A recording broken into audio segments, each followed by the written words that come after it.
have to undo these though. Oh my god. I chose to wear high-rise jeans while sitting on a bed right now, and that was a poor life choice.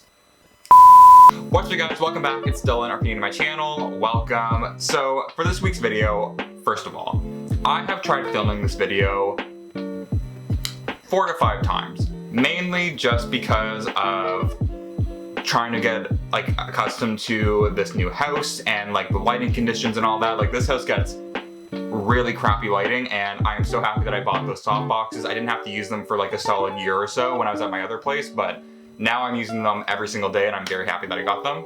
Bless. But today I want to do kind of like my coat collection, or like showing you guys my winter jackets, because I don't think I've ever done a video like that, and here in Canada it is hella cold. Like winter really does not start here until I want to say like mid-January, really. Like December, nothing. Like you get the occasional little flakes of snow, especially now with global warming. Tea. But January, February, that's where it gets like really bitter cold, and you better have a good winter coat. And I would say this year specifically, I've kind of gotten like a good, I don't know, variety of winter jackets now, and that's probably because I bought some new ones this year, and I thought I'd just kind of like show you guys some of the ones I got, because I'm actually really happy with them, and I think they can probably benefit some people too. Like you can kind of interpret this video as like me showing you winter jackets, or you can kind of interpret it as jackets that you should buy. Up to you, user's choice really. So yeah, if you guys like this video, go give it a thumbs up, subscribe, hit that bell notification, and let's get into it. Okay, my glasses are, ooh, oh my god. I did not realize how bad my glasses were. I mean, it's better. It's definitely better. Yeah, it's better. So let's start with top coats and overcoats. The reason why I'm starting with them is just because, one, they're the top of my pile right here, but also, I would say I get more compliments on like my top coats than I do my parkas. There's just something about them where they just look a little bit more put together. They also have a tendency to stand out more. So let's start with those. The first one that I have is this Club Monaco double-breasted top coat right here.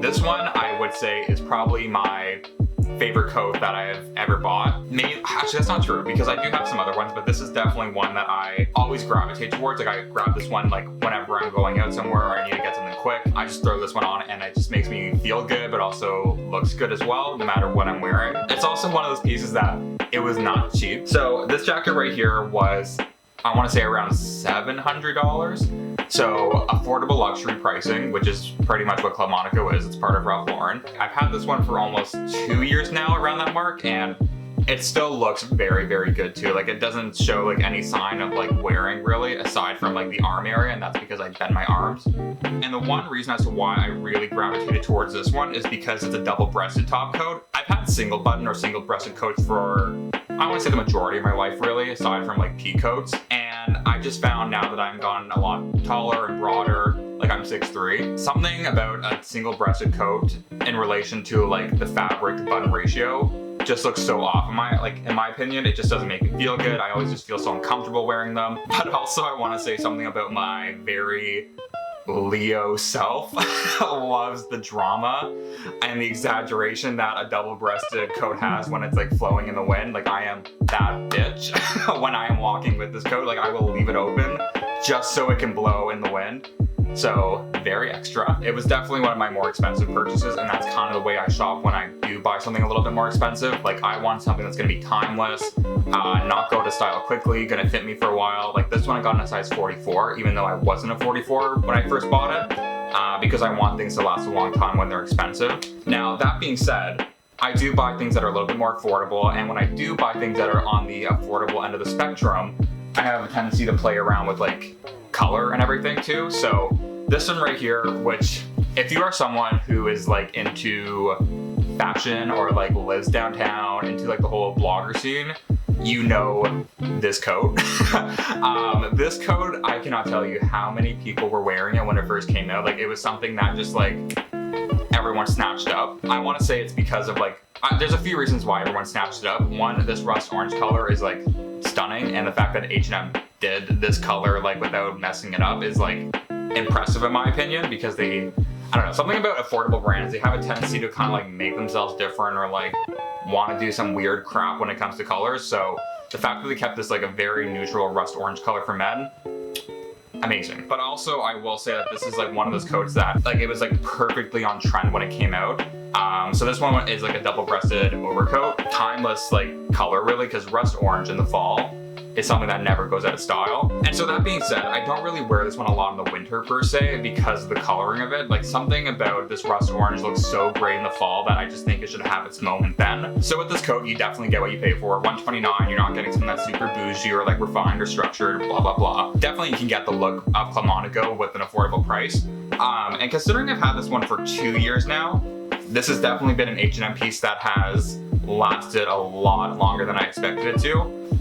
It's been a really good find. So that's the second overcoat that I have. So the reason as to why I'm saying overcoat instead of top coat right here is because there is a difference. My dumb ass did not realize that.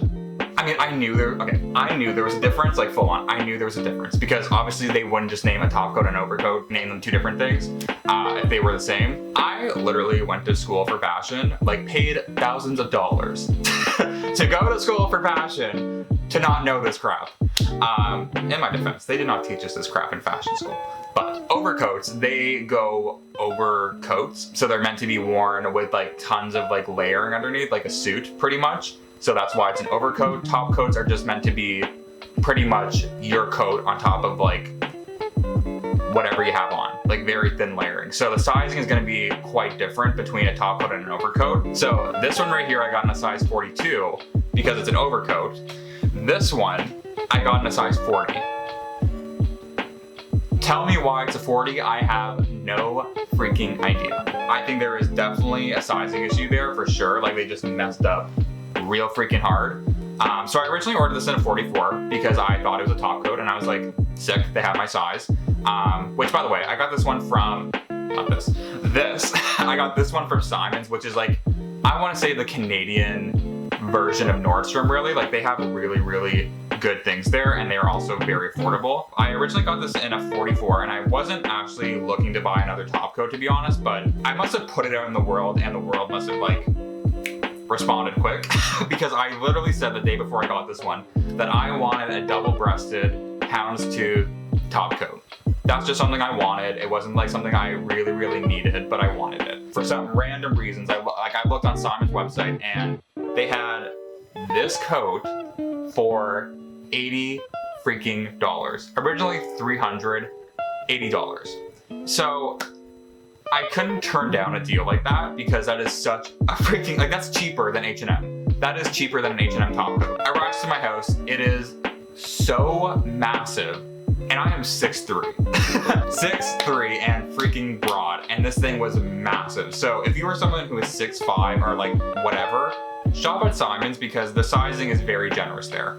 And so when I went to go repurchase it, they didn't have a size 42, so I was like, you know what, let's just try a 40. That was the only sizing that was available, 44 or 40, and miraculously, this fit. So I want to say that this jacket was like my miracle meant to be jacket because 40 never fits me anywhere. I wanted a houndstooth coat, got it, and the fact that it was like under $100, sis.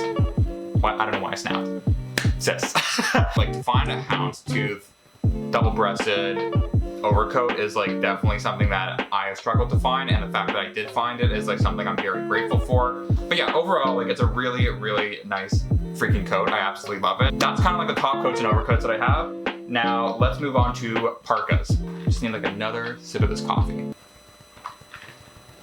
So for Parkas, I actually only had one for like a couple years to be honest, and it was one parka that like really did the job where I didn't need to buy any other parka, but this year or I should say last year now because we're in 2020, I picked up a few more parkas from Abercrombie. 2 of them I already featured in my shopping haul video, but this one right here I actually got not that long ago and it was such a good price and a good find that I'm still so happy with it and I get a lot of use out of it.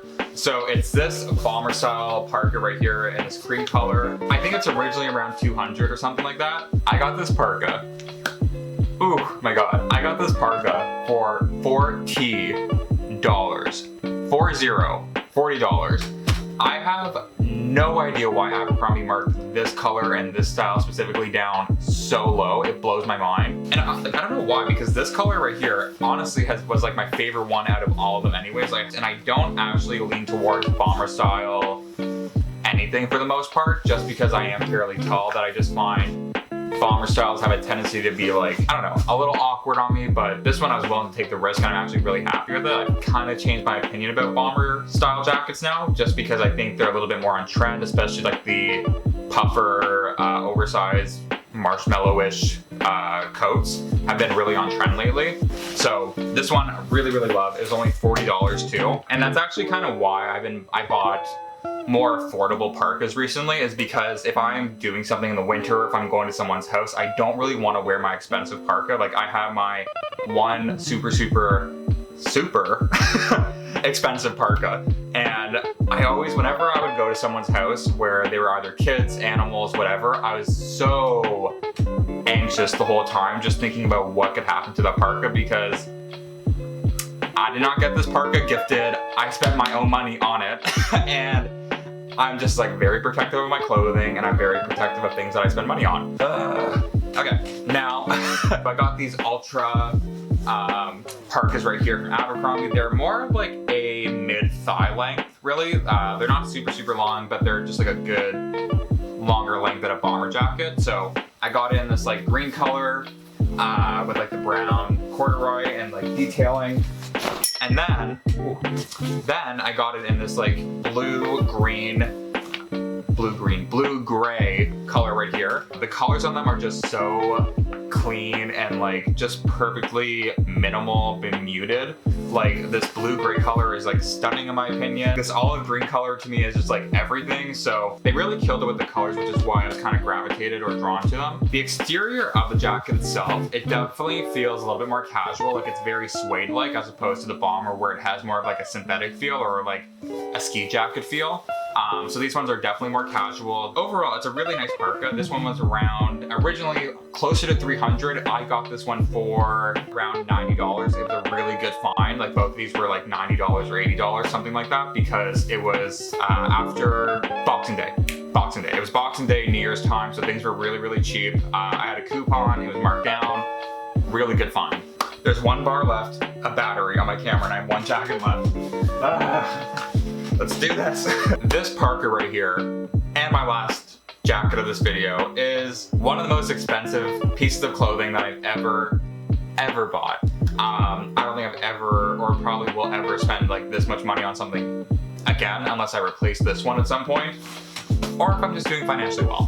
Fingers crossed, let's put it out into the world. So I got this Macaj parka, I want to say 4 years ago now. It is probably one of my most favorite and also my most prized possessions / clothing pieces ever. I can't even speak. I just love it so much. It's just it's fine words.